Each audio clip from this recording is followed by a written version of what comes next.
The lights from the building across the street were on. Kyle gripped his blue ceramic mug fiercely, standing by his window. The tea in it had grown as cold as stone and tasteless. But that didn't bother him. He wasn't going to drink it anyway. He had a job to do. One job only. A job that had to do with the tall skyscraper opposite the hotel he had rented in the past 2 months. Well, not the entire building, just the 5th floor, and the woman living on it. The large windows slid open, and a slim hand battled with the curtains, trying to shove them aside. A laugh bubbled up Kyle's throat. He swallowed it down with a sip of the cold tea and made an ugly face. He had seen that scene 100 times. He knew what would happen next. She would tie one half of the white billowing curtains, ignore the other half, and walk out to the balcony. Her hair would be tied up in a tight bun. He always wondered if she didn't have a blasting headache every single time she came home. And then he would get a treat. The sight of her yanking the pins out of her hair and the blonde silky waves would fall over her shoulders. Kyle didn't know if her hair was silky. He also couldn't see her eyes, considering it was usually dark, and she was far away. But her file sat on his desk behind him, containing a piece of paper and the picture of a beautiful blue-eyed siren. Amelia Dorhaz. When Kyle got the job to watch Amelia Dorhaz, he wasn't intrigued. His targets were usually celebrities, billionaires, people who could stir up public trouble and gave him a lot of interesting stories to tell. He was a watcher, a spy, but much more private. Prominent folks hired him to stalk their rivals, to either monitor their every move or dig up dirt on them. It was quite interesting, watching man's life unfold, napping every action he took, every word he said. There were 2 rules for watchers to follow. 1, they had to remain hidden and out of sight. The targets must never meet them. 2, they could never form personal attachments to targets. Kyle enjoyed watching people.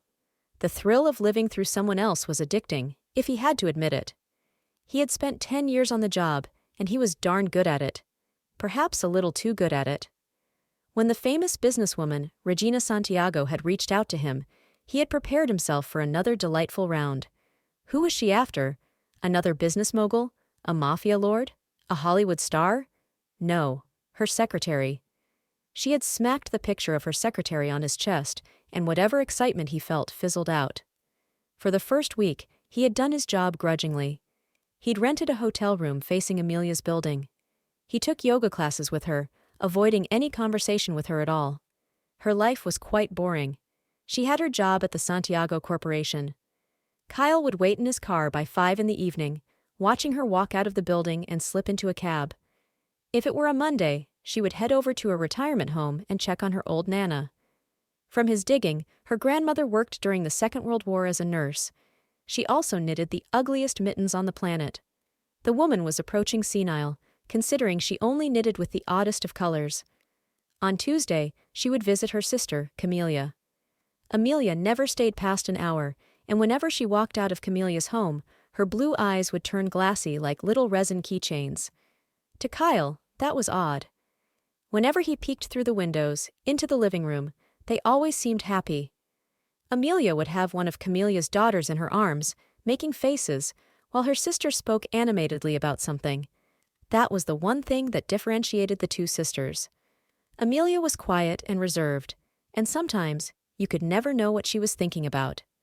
Camelia was an avid talker, but they seemed to get along just fine in the kind of way sisters do. So why was Amelia always sad when she left her sister's home? And why did she go back every week like some masochist who relished pain? It bothered him. It bothered him to no end. Her Wednesdays, Thursdays, and Fridays were all the same. She would head home straight right after work.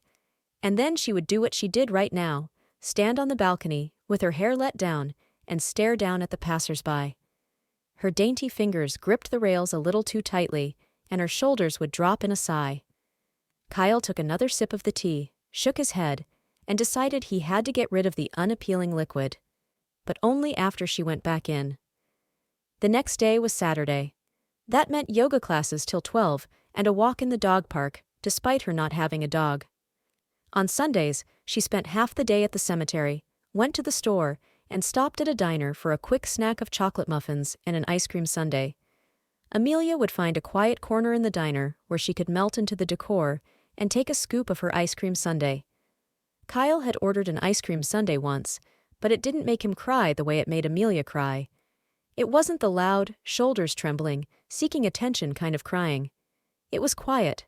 A tear would simply roll down her cheek, and she would dab at it with a powder brush as if she were reapplying her makeup. It was just a tear. And yet it felt like those eyes contained all the sadness in the world. Watching Amelia Dorhaz hadn't been exciting or adventurous in any way. Yet his heart pounded, loud and wildly in his chest, every time he watched her wear her grandmother's ugly mittens. Every time she picked a toy out in the store for her nieces. Every time she curled herself up in a child's pose and remained that way longer than everyone else in yoga class. Every time she took a walk in the park, she knew only a few people would be there, she could cry to her heart's content. Every time she saved the sundae for last, because she knew she couldn't hold the tears back.